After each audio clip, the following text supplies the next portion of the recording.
The impulse to rescue another human being from their self-created destruction feels noble, almost sacred.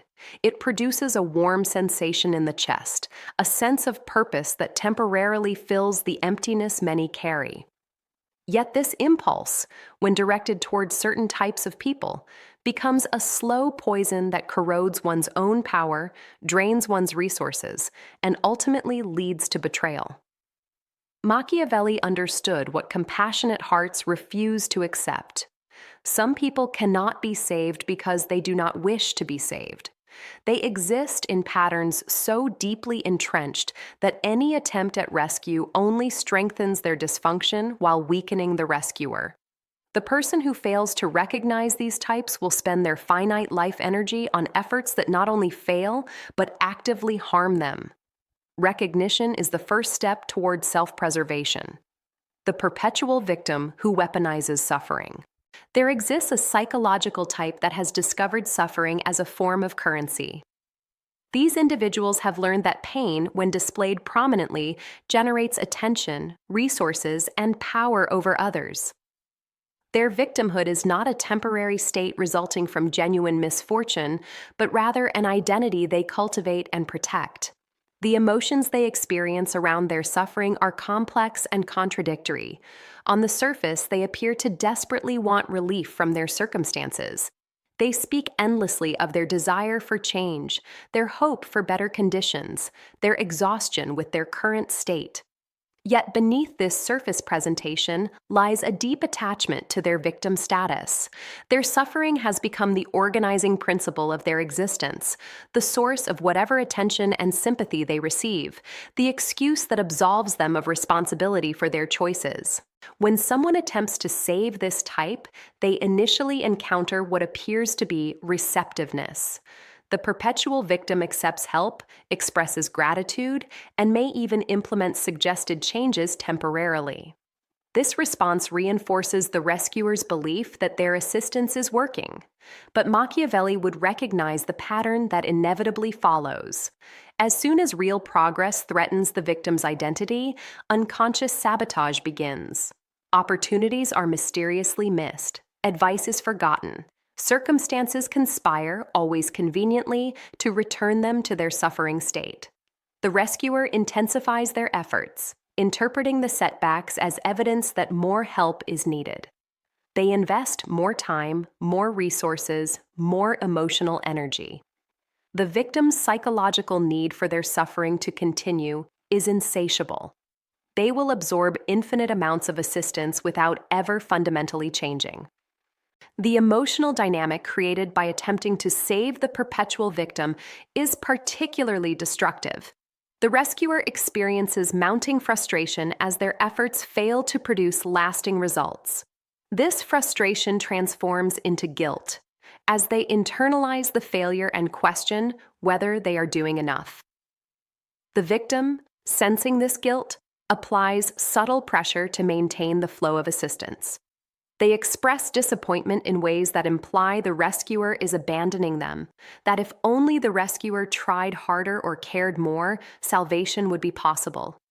This manipulation operates beneath conscious awareness on both sides. The rescuer becomes trapped in an endless cycle of giving without receiving, helping without seeing improvement, sacrificing without achieving results. Meanwhile, the victim's position strengthens.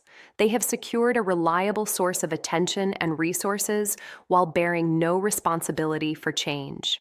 What makes this dynamic especially insidious is how it perverts the rescuer's own emotional landscape. They begin to need the victim to succeed in order to validate their own worth. Their identity becomes entangled with the victim's progress. When progress fails to materialize, the rescuer doesn't question the victim's commitment, but rather their own adequacy. This internalization of failure creates psychological damage that extends far beyond the failed rescue attempt. The rescuer's confidence erodes. Their belief in their ability to help others diminishes. They may become either more desperately committed to saving this particular victim or cynical about helping anyone at all. The person who refuses to save this type preserves their power and energy for endeavors that can actually succeed. They recognize that true help can only be received by those who genuinely desire change rather than the appearance of seeking change. The ungrateful who transform generosity into entitlement. Certain individuals possess a psychological structure that cannot process generosity appropriately. When assistance is offered to them, something perverse occurs in their perception. Rather than generating gratitude, the help activates a sense of entitlement. The initial rescue creates an expectation of continued rescue. What began as an act of goodwill becomes redefined in their mind as an obligation, something they deserve and the rescuer owes. Machiavelli observed this transformation repeatedly in political life, recognizing that those who receive favors often become enemies precisely because the favor wounded their pride or created a sense of dependence they resent. The emotions underlying this ingratitude are rooted in deep shame and narcissistic injury.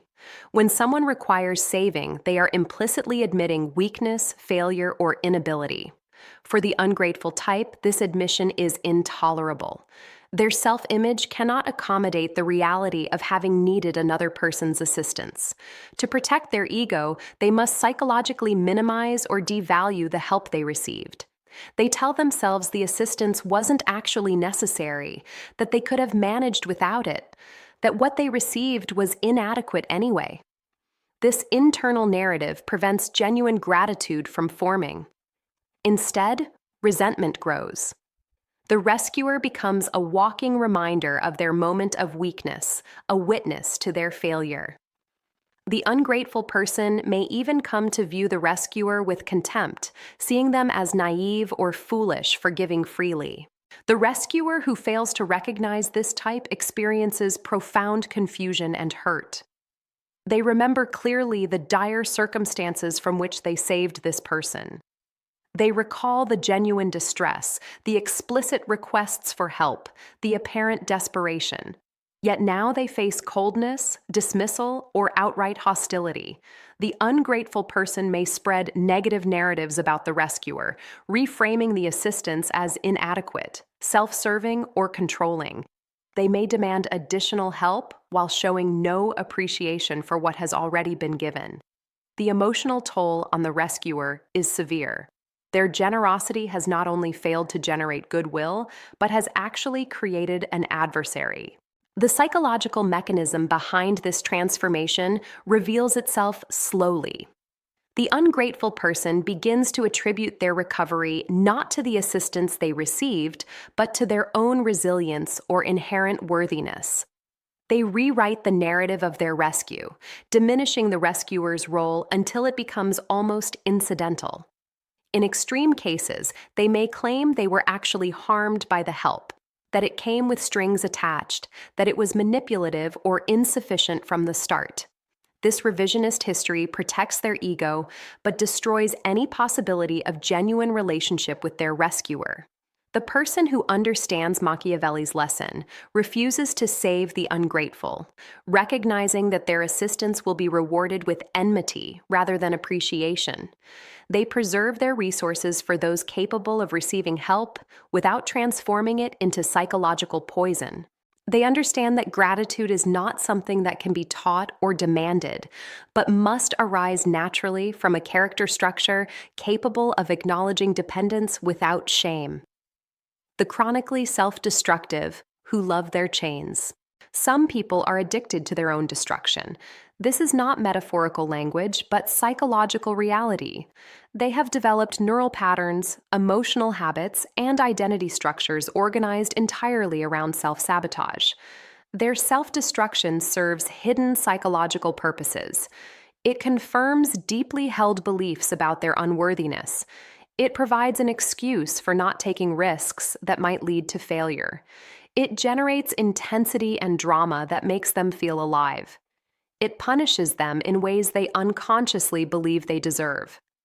The emotions they experience during their self-destructive episodes are complex mixtures of relief, excitement, shame, and perverse satisfaction. An outside observer sees only suffering and waste, but the self-destructive person experiences their behavior as inevitable, even necessary. When someone attempts to save the chronically self-destructive, they enter a battle against forces they cannot see or understand. The rescuer offers solutions, creates opportunities, removes obstacles, provides resources. The self-destructive person accepts these gifts, then systematically destroys them. They lose the job the rescuer helped them secure. They sabotage the relationship the rescuer encouraged them to pursue. They relapse into the behavior the rescuer helped them escape. Each cycle of rescue and destruction leaves the rescuer more depleted and confused.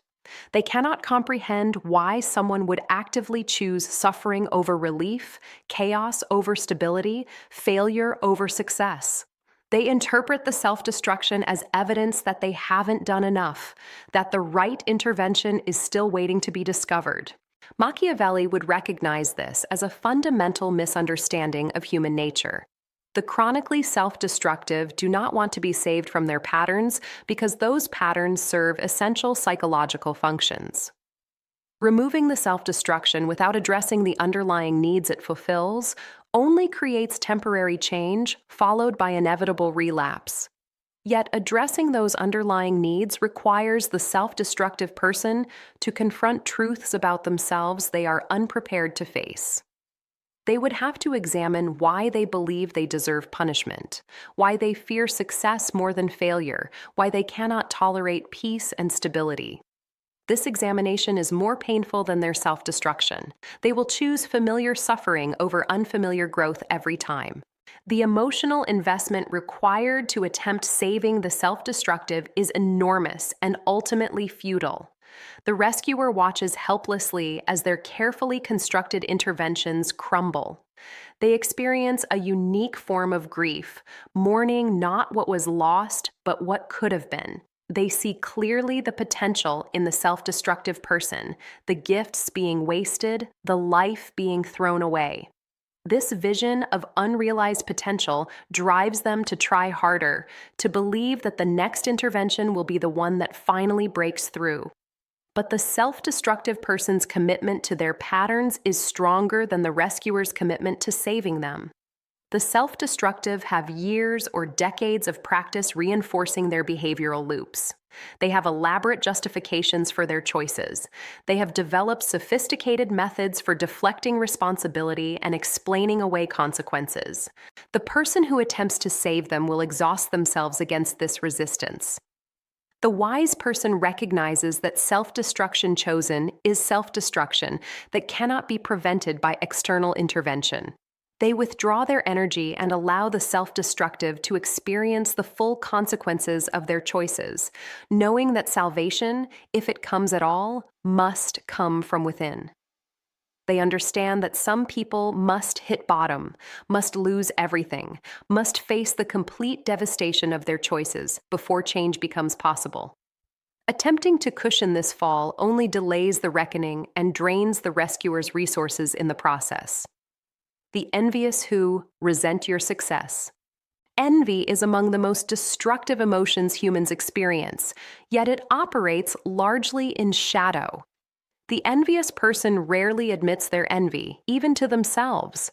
Instead, it manifests as criticism, undermining, subtle sabotage, and finding fault with those who possess what they desire. When this type requires saving, a particular psychological trap opens. The person who saves them temporarily elevates themselves above the envious one. This elevation, even when motivated by pure compassion, intensifies the very envy that defines the saved person's psychology. The rescuer becomes a target not despite their generosity, but because of it. The emotional experience of the envious person during and after being saved is tortuous. They genuinely need help and may even ask for it explicitly. But receiving help from someone activates their comparative mind. They cannot simply accept assistance with grace because every act of generosity reminds them of their inferior position. The rescuer has resources they lack. The rescuer has capabilities they cannot match. The rescuer has achieved things they have not. Rather than inspiring them toward growth, these observations trigger resentment. They begin to pick apart the rescuer's character. finding flaws and failures that justify their envy. They tell themselves stories about how the rescuer's success was unearned, how their own lack resulted from bad luck rather than different choices, how the rescuer is actually worse than they appear. Machiavelli understood that those consumed by envy are dangerous allies. Their resentment ensures they will never truly support the success of the person they envy. When opportunities arise to undermine, they take them. When chances come to speak well of their rescuer, they remain silent or damn with faint praise. When circumstances permit betrayal without obvious cost to themselves, they betray. The person who saves the envious creates an enemy who will work against them while often maintaining a facade of friendship. The rescuer, blind to the envy their success generates, cannot understand why their generosity is rewarded with subtle hostility. They continue to help, interpreting the envious person's coldness as pain rather than resentment. The dynamics of envy create a particularly painful form of betrayal. The rescuer has extended themselves, often at personal cost, to help someone in need. They have acted from genuine care and concern, yet their very success in life, the resources that enabled them to help, become the source of resentment. The envious person cannot separate the help from the helper. They cannot accept assistance without it feeling like confirmation of their inadequacy. Every interaction becomes poisoned by comparison. The envious person finds themselves wishing the rescuer would fail, would suffer setbacks, would lose what they have. These dark wishes create guilt, which then transforms into further resentment toward the rescuer for triggering such uncomfortable emotions. The power-conscious individual refuses to save the envious, recognizing that elevation of someone who resents superiority only creates a hidden adversary. They understand that true allies are those who can celebrate another's success without it diminishing their own sense of worth. They recognize envy not through explicit admission, which rarely comes, but through patterns of behavior. The envious consistently minimize achievements, reframe successes as luck, find reasons why the rescuer's advantages don't count. They cannot offer genuine praise without qualification. They experience visible discomfort when the rescuer experiences good fortune. The wise person notes these patterns and withdraws their assistance, understanding that investing in the envious is investing in future betrayal. The delusional who reject reality itself.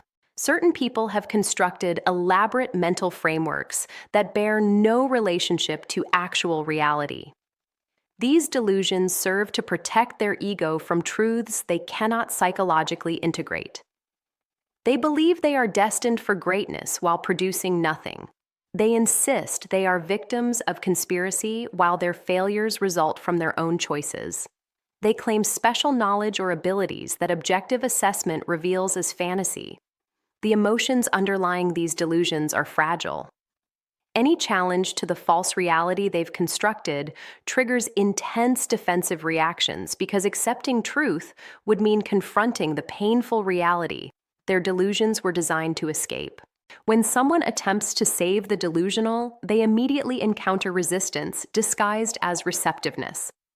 The delusional person may appear to accept help, but only if that help operates within their distorted framework. They will accept assistance in pursuing impossible goals. They will welcome validation of their fantasies. They will embrace any intervention that confirms their delusional self-perception. What they cannot and will not accept is reality-based help that requires them to see themselves and their situation accurately.